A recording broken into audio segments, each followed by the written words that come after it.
Hello, so I saw the Mario movie, and I also saw the original Mario movie, the real Mario movie, the one for grown men, and I want to talk about that briefly before I talk about this one. Let's go. So yeah, this movie sucks. I get why it has such a cult following. The performances of Bob Hoskins and John Leguizamo, I still struggle to pronounce that, were genuinely great. All the other acting was either genuinely awful or so over the top that it was kind of funny or just kind of annoying. Dennis Hopper kind of stands out to me as King Koopa, who's basically Bowser. From a visual and aesthetic standpoint, I don't think the film is that bad. Like the weird fungus that surrounds the mushroom kingdom, I guess, is kind of interesting. The Goombas look kind of cool, and from a practical level it's genuinely just not that bad. When the CGI computer effects show up, it looks fucking awful. The script is really bad, the story makes no sense, it's weirdly inappropriate, and it's just not Mario. I hate to be that guy, I get it's a live action reinterpretation and whatnot, but even the 101 Dalmatians movie was still kind of faithful to what the original property actually is. This film just completely changes it and makes it something weird, uncomfortable, bizarre, inappropriate,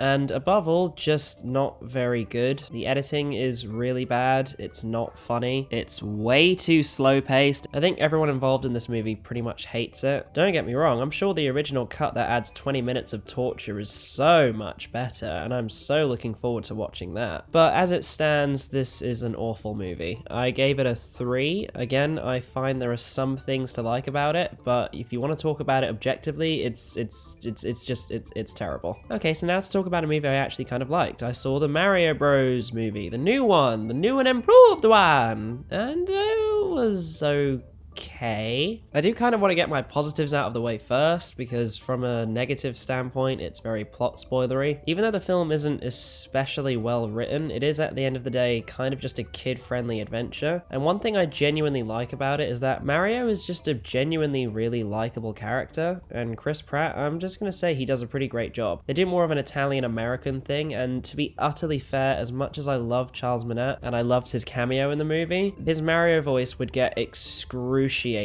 in a full hour and 20 minute, 30 minute, 40 minute long movie. It's just about tolerable when playing the game because he only ever lets out the occasional noise without any actual dialogue delivery. So yeah, this is much more tolerable. And he has his Mario-ish Italian moments, which were really funny. Jack Black is honestly incredible as Bowser. He kind of just plays himself, but he does a good job. Anya Taylor-Joy does a good job. Toad was a little bit annoying, but again, he's voiced by Keegan-Michael Key, so I don't mind him that much. Yeah, Seth Rogen's Donkey Kong, whatever. Charlie Day does a pretty great job as Luigi. He kind of captures the cowardly younger brother type thing. And even his Luigi voice was actually pretty great as well, for the brief time it was actually used. The animation is genuinely quite incredible. It's very colorful, fun, goofy. The character designs are, for the most part, pretty great. Illumination's kind of known for its awful character design, and the characters do look like the characters. They capture that incredibly well. I guess it's not a difficult thing to do because they are quite simplistic designs, especially the Toads and Mario. But for characters like Bowser, the Koopa Troopers, Kamek, that are at least a little bit more detailed and interesting looking, they also excel at that pretty greatly. There are a lot of Easter eggs and cameos that any fan of the Mario games would appreciate. It has some funny moments, like the occasional chuckle-worthy joke. And at the end of the day, the story is at its core just kind of about two brothers trying to reunite, and again, I kind of like that about the movie. I genuinely felt the bond between Mario and Luigi. There was a weird part of the movie where Luigi just didn't appear for like 20 minutes or half an hour, it felt like, and it almost seemed like they were not really giving him anything to do. But I never forgot that Mario is just out to save his brother, which is good. And it has a vaguely emotional core about trying to prove yourself and being approved by your family who aren't always supportive of you, and disproving those that you kind of think are assholes now because they treat you like actual human garbage. And that's all well and good, it's important for kids to learn. I already know all of this stuff, but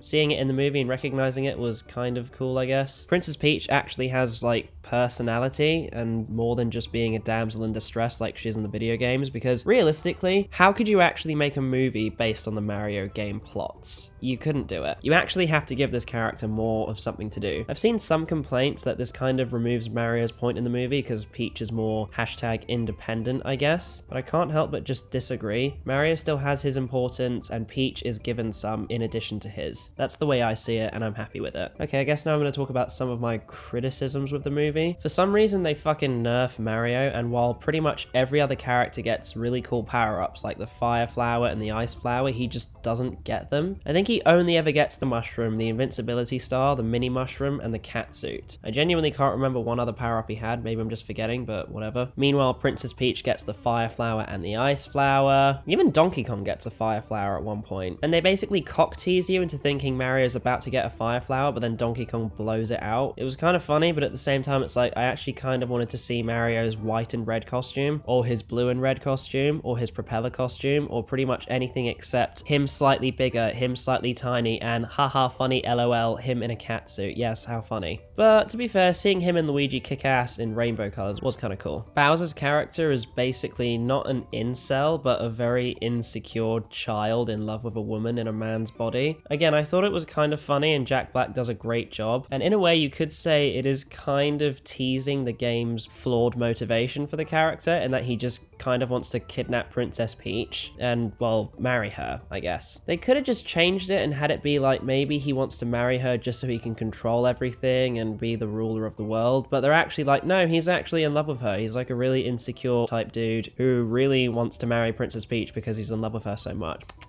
Like practicing his wedding stuff in front of Kamek, who dresses up like Princess Peach, which is also a funny nod to the Wii game, so I appreciate that. But it's just kind of silly, and I can't really take the character all that seriously. I feel like in the games, he at least has quite a menacing presence because he never talks, he always growls, and he's a big scary turtle dragon man kidnapping an innocent pink-dressed woman. But in this film, they just kind of make him a bit pathetic, and again, it just kind of makes it a bit difficult to take him seriously. The editing in this film is also really bad. There's some stuff in the trailers that just isn't in the movie. The pacing is all over the place and definitely feels too fast sometimes. And sometimes it feels like characters just kind of forget stuff even happened. Like the whole reason they go into the Mushroom Kingdom in the first place and get separated is because there's a giant leak in New York City and they try and fix it, but then they accidentally make it worse. But it's like, oh, there's no consequences. And when they go back to the real world at the end of the movie, the flood has just stopped and everything's being rebuilt. And I guess them breaking that pipe didn't make the problem worse. And there's some jokes and stuff in the movie that's just completely missing. Like the thing about the fish sucking on his face just isn't in the movie. It just cuts off when the fish starts sucking his face, but it doesn't show Princess Peach pulling it off or anything. They also remove him saying let's go before fighting Donkey Kong. It's only small stuff like that, but it's weirdly noticeable given how many trailers I watched and how excessive the marketing was. So it was just kind of annoying, really. Oh yeah, this kid made a really funny observation in the cinema. This like 7-year-old sitting next to me. There was a scene where they climb up a mountain and just look over the world. I think it was supposed to be World 6, like the Rock Mountain world. And the kid was like, well, what was the point of them climbing up there if they're just going to look up and see everything? Like, how are they going to get back down? What was the point of them doing that? And I was like, that's actually kind of a good point. We got a little YMS in the cinema, Jesus. I don't really know what else to say. The movie was fine, I guess. It's just a fun little adventure. I saw it on my own at 3 o'clock on a Friday afternoon with a bunch of children in the theater. Yes, my life has really reached that point. Got some good things, some bad things. It's honestly just what I expected it to be. There was such a shitstorm about whether Chris Pratt was going to voice Mario and all this stuff, and all the fears of it being made by the guys that made Minions. I would say this is definitely better than a handful of the fucking garbage they tend to release. And again, for a lot of their movies where the character design is usually awful, and there were some pretty bad ones in this movie, mainly original characters that weren't from the video game, this one was visually not so bad. You can see that they did have a bit higher of a budget, and I do appreciate that. So yeah, check it out. Your kids will definitely enjoy it, and you'll enjoy it if you have some fond memories of these games, even if the story, characters, and editing aren't perfect. And I'm giving this one a 5 out of 10. It's maybe closer to a 6. It's definitely not a 4, but it's a 5. Thank you.